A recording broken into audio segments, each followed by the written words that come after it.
If you want to learn how to create this cool menu, make sure to stay at the end of the video to find out. Okay, so for the start, first make a new part inside of the workspace, and we will call this part menu cam. So this will be our camera for the menu. If you have some kind of like a menu display or something like a mini map, for example, we could actually build one.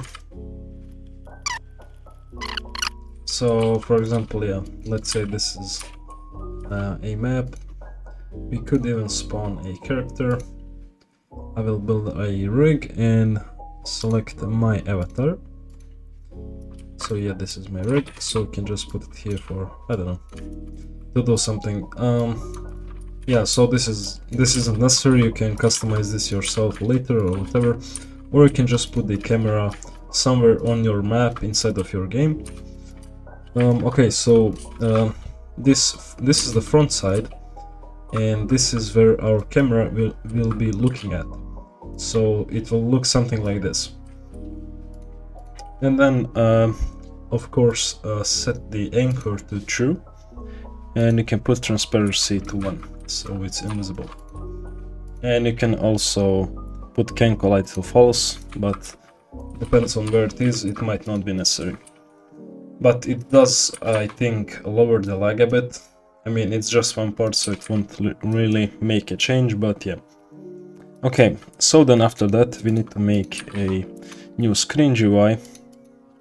We can call it menu, and inside of this we need to put 2 scripts, or actually 2 local scripts. So the first script we'll call camera, and the second one menu handler. So inside of the camera we need to write local cam equals workspace.current camera. And we are doing this inside of the local script because you can get the current camera inside of the normal script. And then local cam part is workspace.menu cam, or wherever you want to put your menu camera part. And okay, now what you're gonna do is cam.camera type equals enum.camera type.scriptable. So what this does is basically lets us manipulate the camera and all that. And then cam.cframe equals cam part dot cframe. Yeah. Okay. So now if we join the game, our camera should be on that part, and as you can see, it's on this part. Of course, I mean, you can still move around, which we should probably make it not for the player to be able to move around. So let's do that. Game.players.player added connect function, and inside of these put player, then player.character humanoid root part .anchored equals true. And now of course we can't move, so nothing will change here, and we'll stay at the spawn. So this is the, I think, best way to make player not able to move. You could also use walk speed and set jump and all that, but I think this is much easier, especially if you're inside the local script. So now we need to actually make menu GUI. So make a frame and put it like this over the whole screen, and we can set transparency to 1. Okay, then after that we need to add a text button.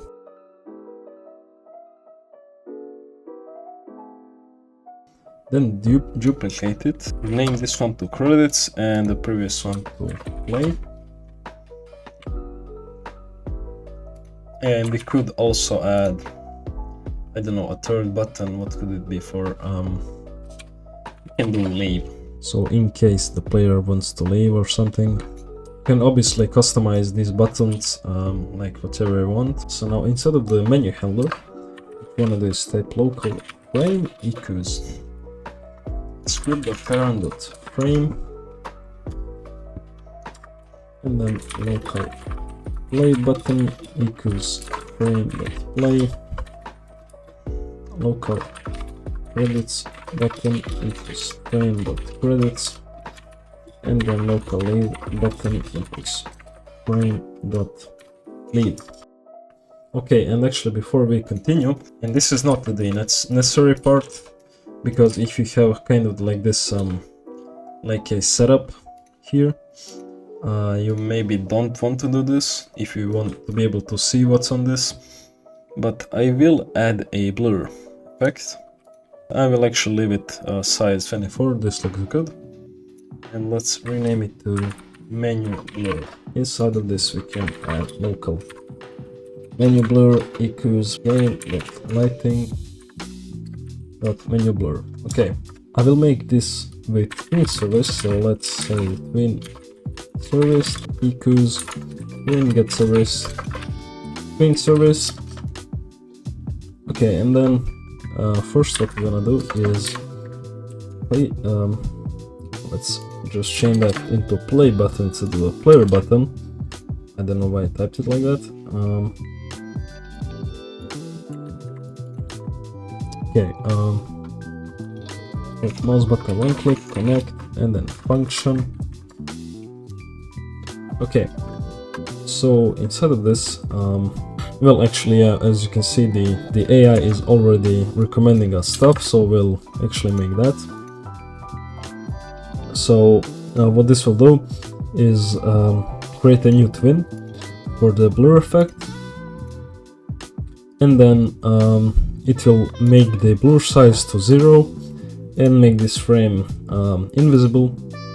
But we could actually change a bit of other stuff, or actually no, if the whole frame is invisible, the other buttons will be too, so that should actually be good.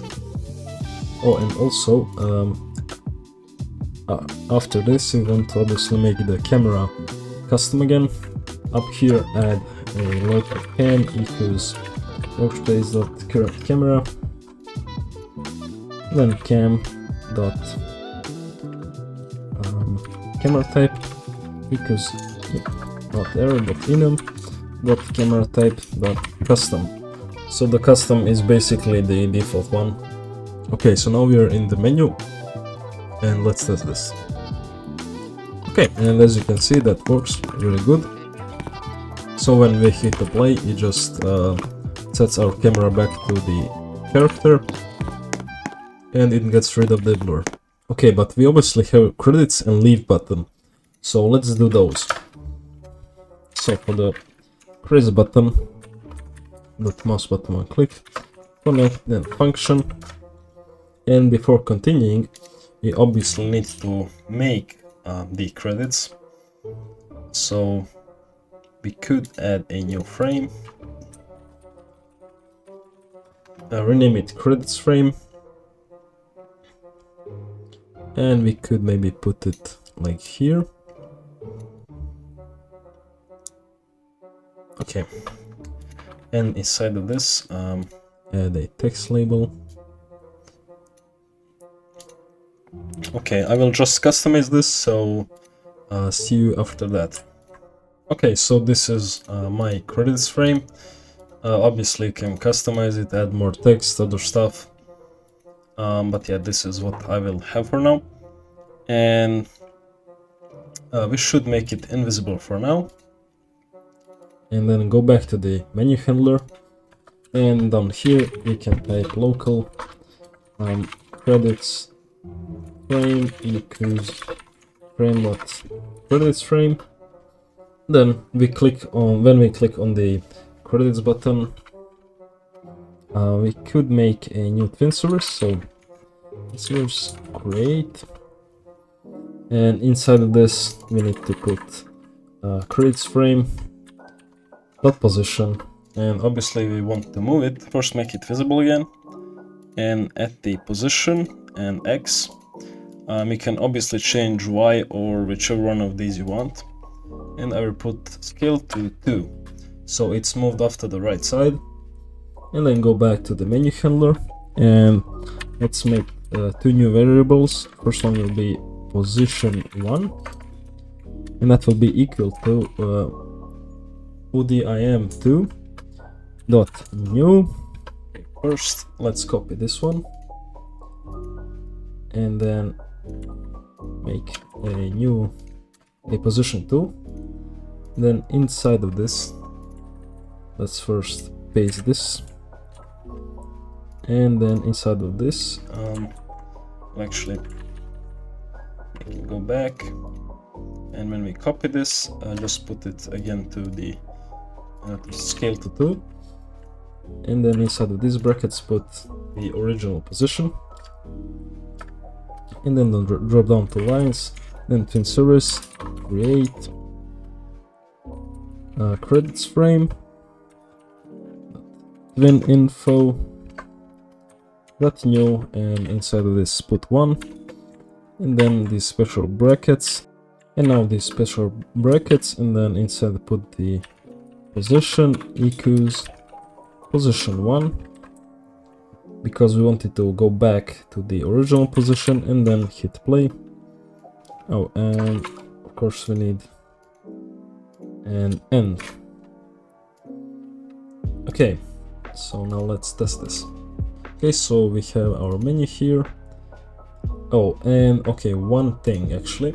So I figured out what was wrong with it. So we actually don't want these special brackets here. So we want just the numbers. If we hit test again, and we click on the credits, and yeah, as you can see now it works well, so now it's in the correct position. Okay, but now we also want it to go away, so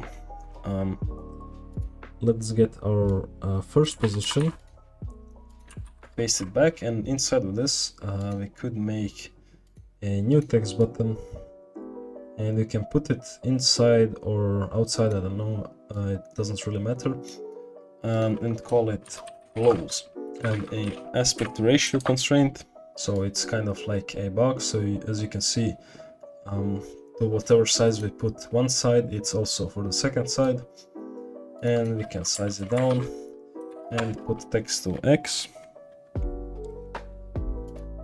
and you can then just customize. So now that we have the close button, we can also under the credits frame make a new variable, local close credits equals credits frame dot close. So now under this put a new function, so when we click on the close credits, connect then function, and what we need here is actually, you can cut this and paste it down here, and we just need to copy the same twin, and instead of this 1 put the 2, and this will basically just make it go back to its original, or actually not original but the other position. So now I've hit play and then credits, then it comes up, and when we hit the close it goes away. Okay, so now we just need to make the leave button part, and before that we should actually go here and then make local player equals game players plus local player, and inside of this player character humanoid root part encode equals false. So if we play again, click on the play, we can move around actually after we click the play button. Okay, and now for the leave part, make a new script inside the server script service, and also add a remote event to the replicate storage. Call it leave button, and this will be leave script. So inside of this leave script, type local leave remote equals game get service replicate storage find first child, leave button. Okay, and now leave remote, but server event connect function, and inside of this put player and then player kick, and you can put a message inside of this. So for example, you got kicked. L. Okay, and then here you also want to add a leave remote. We can add it, I don't know, somewhere here, maybe underneath the twin service, because it's just a remote, so it's not that important. And then leave button, yep, mouse button one click, connect function, and inside of this we need to type leave remote, not find first child but fire server, and inside this put a player. So now we get the player inside of this, and yeah, let's test it if this works. Okay, and as you can see, server kick message, you got kicked. Obviously it didn't actually kick me because we're inside of the studio, so that won't work. And if you're wondering why we didn't just make this inside of the local script, it wouldn't work because you can only kick players from the server side. If you want more videos like this, make sure to leave a like and of course subscribe. And you can join the Discord down below if you want to suggest me a new topic to cover or something you want me to make a tutorial on. Thanks for watching.